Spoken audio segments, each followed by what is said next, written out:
Crime is an age-old story, and with the rise of oil production, oil field theft is becoming more common. We take a closer look at what companies are doing to protect their property. Plus, a heartbreaking story of child neglect and endangerment, what police are saying about the investigation and what's next for the children in the home. After the rain, a rainbow, and this one is shining bright over the city of Houston. How the city is celebrating their World Series win. Live from the most watched station in West Texas, you're watching CBS 7 News, the breaking news and weather authority.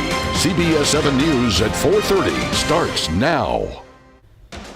We begin with a developing story out of Andrews. Police and SWAT surrounded the 400 block of Northeast 1st Street this afternoon for a, quote, crisis situation.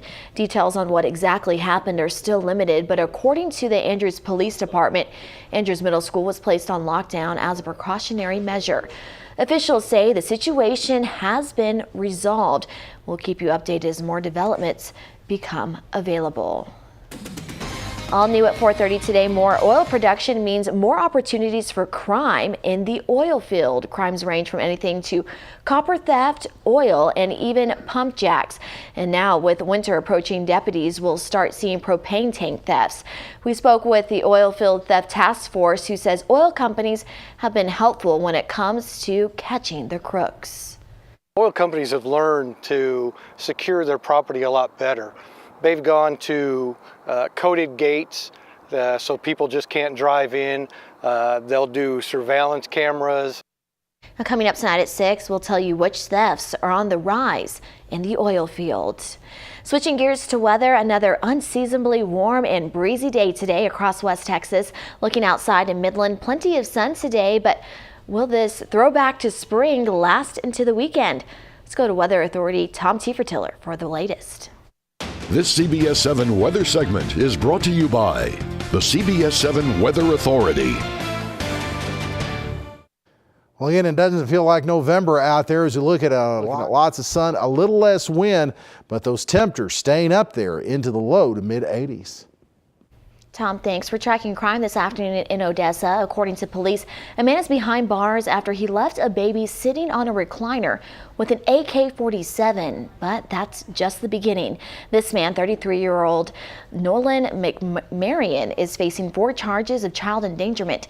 Investigators learned that while the gun was next to the child, it somehow went off and the bullet went through a wall, hitting the woman in the other room. When officers went to his home to check out a gunshot victim, they found not 1 but 4 children living in filth. Police say there was dog and cat feces spread throughout the home and cockroaches in every room.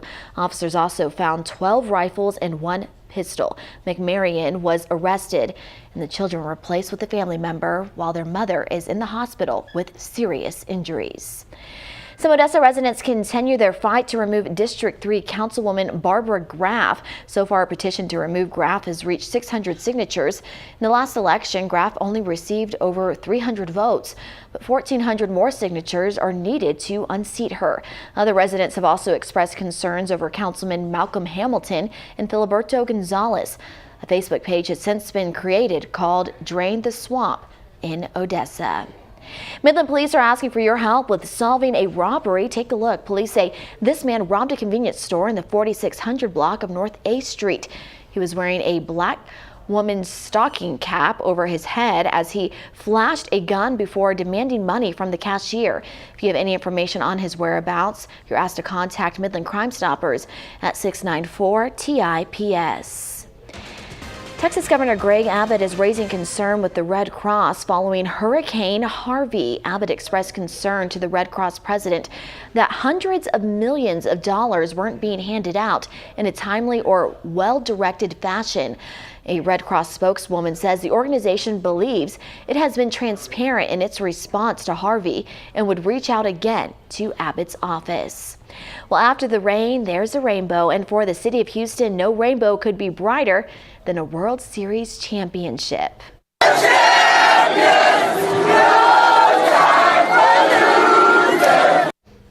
It's the team's first MLB championship victory, but for many still recovering from the devastation of Harvey, This win is a we moment. Houston Mayor Sylvester Turner explains. For the city of Houston, this was personal. It has been personal, and it is a we moment for the city of Houston. This World Series and the championships and the Astros, literally, they have brought this city together like never before.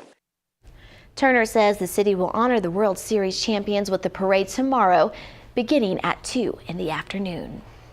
House Republican lawmakers have finally released their tax reform plan in the first major tax overhaul in 3 decades. President Trump is aiming to sign it into law before the end of the year, but Democrats and some Republicans say not so fast. Mola Lingui has the latest from Capitol Hill. Speaking from the Oval Office, President Trump made a bold prediction for his party's newly unveiled tax plan. I really believe we'll have it done before Christmas. The House proposal reduces the 7 current income brackets to 4, raises the child tax credit, and leaves popular 401k retirement accounts intact.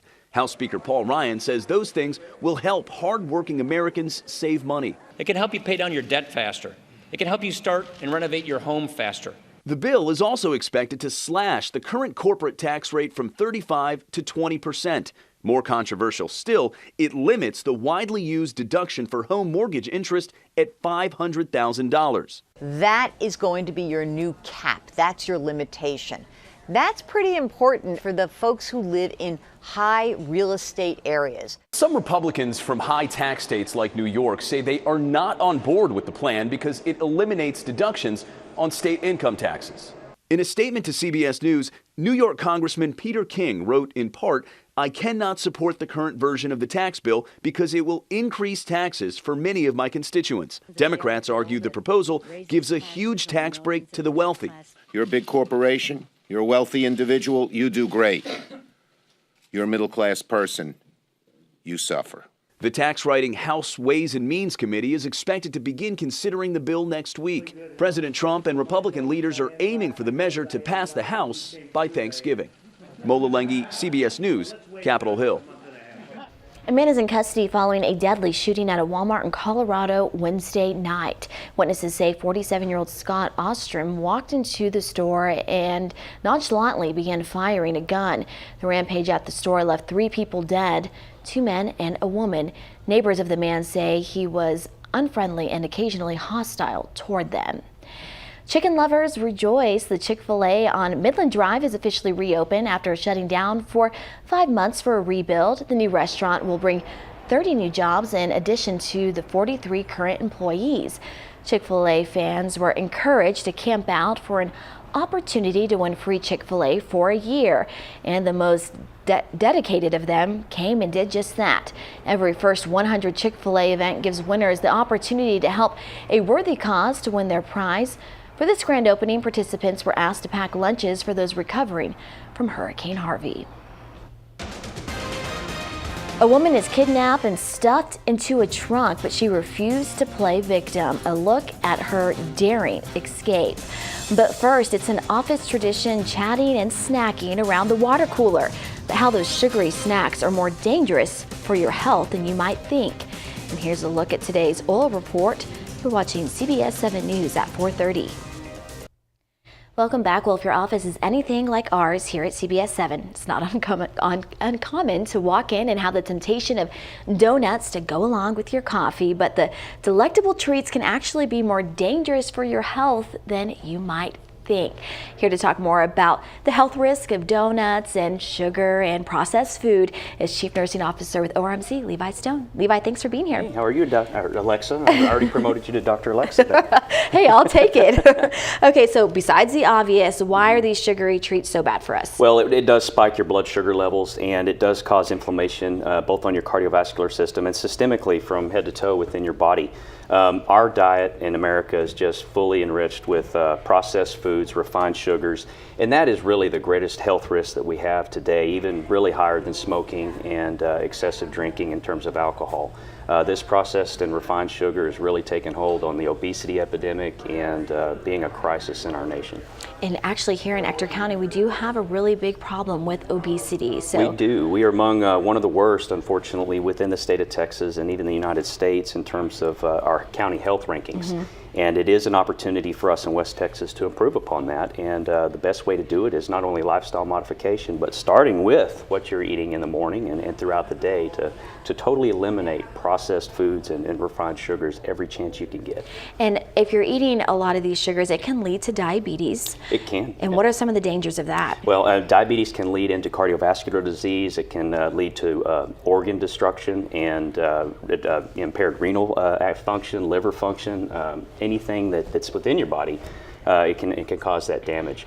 As I mentioned earlier, inflammation, but more importantly, it reduces years in your life. So get rid of the processed foods, get rid of the refined sugars, eat those whole foods and nutrient-dense items. Sometimes it is okay to indulge, just not all the time. Yeah, just don't make it an everyday staple. All right, thanks, Levi. Bringing some things over to Tom now for a check of the weather. Well, with the warm today and the low humidity levels, maybe a little less wind on the way. We'll be right back right after this. Here's a look at a few stories that have you talking on social media today. If you're anxious for the latest version of the iPhone, your wait is almost over. The iPhone 10 will be available in Apple stores tomorrow at 8 a.m. People who pre-ordered have begun getting notifications that their phones are now shipping. Units will be available for walk-in customers who didn't pre-order, but buyers are encouraged to arrive at Apple stores early. The new smartphone boasts a display that takes up the entire screen, wireless charging, and a rear camera. It also lacks a home button and is introducing face scanning technology for unlocking the phone.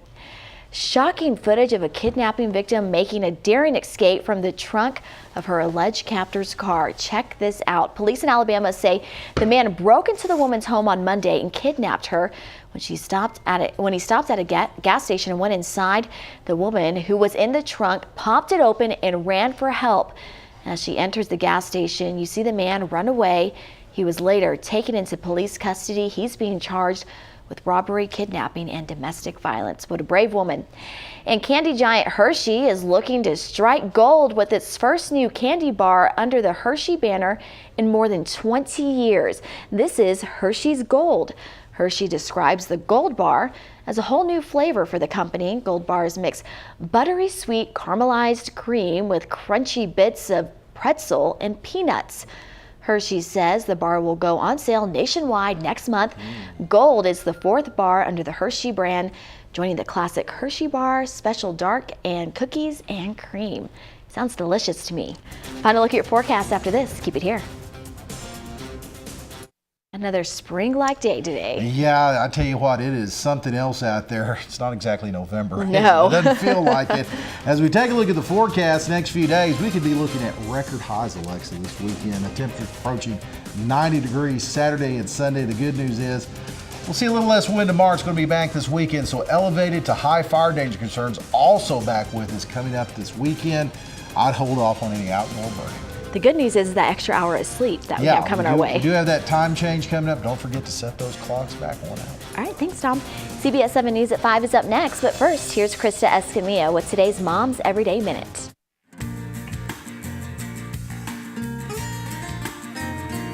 Hi, welcome to Mom's Everyday Minute. I'm Krista Escamilla. Check out momseveryday.com for more information. You make it a great parenting day.